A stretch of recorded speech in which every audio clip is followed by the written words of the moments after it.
Hello friends, રસોઈની દુનિયામાં આપનું સ્વાગત છે. શીતળા સાતમ સ્પેશિયલમાં આજે હું તમને ઉત્તમ ગુણોથી ભરપૂર મેથી અને બાજરીના લોટના એકદમ ટેસ્ટી અને એકદમ ક્રિસ્પી વડાની રેસીપી જણાવીશ. જો તમને આ રેસીપી ગમે તો લાઇક, શેર અને સબસ્ક્રાઈબ જરૂરથી કરજો અને મારા કમેન્ટ સેક્શનમાં જરૂરથી કમેન્ટ આપજો.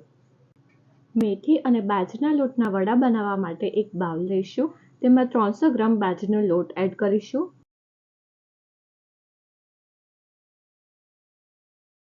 ત્યારબાદ અડધી ચમચી હળદર, 1 ચમચી લાલ મરચું, 1 ચમચી ધાણા જીરું, સ્વાદ અનુસાર મીઠું, થોડીક હિંગ,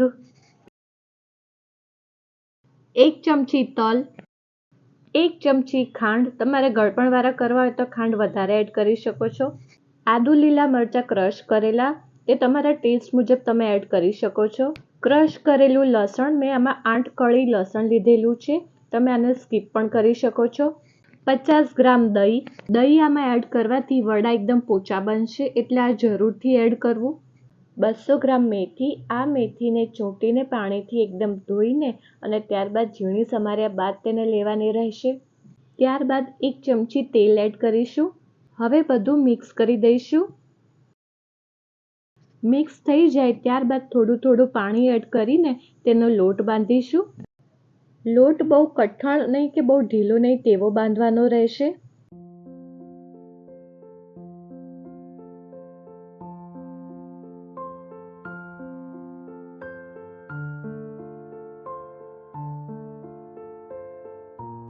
હવે આપણે હાથ ઉપર થોડું તેલ લગાવીને હાથથી વડા વાળીશું.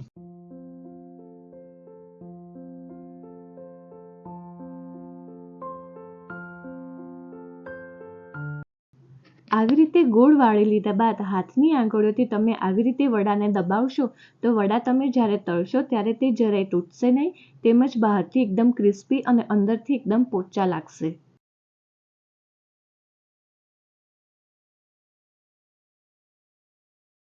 તમે આ વડાની સાઈઝ ગમે તે રાખી શકો છો.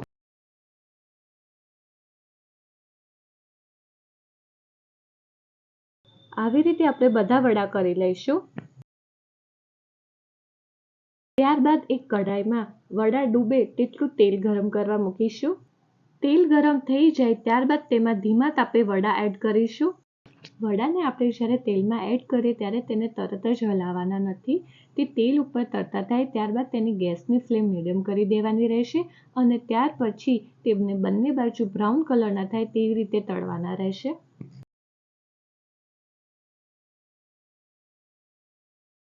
બ્રાઉન કલરના થઈ જાય ત્યારબાદ તેને આપણે એક ડીશમાં કાઢી લઈશું. આવી જ રીતે બાકીના બધા વડા તળી લઈશું.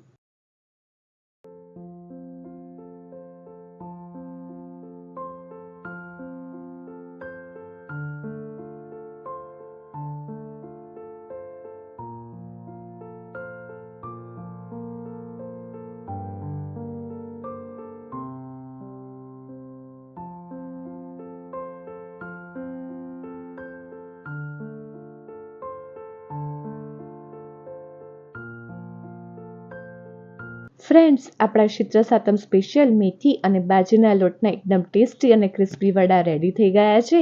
આ વડાને તમે કેચઅપ અથવા ચટણી અથવા તો દહીં જોડે પણ લઈ શકો છો.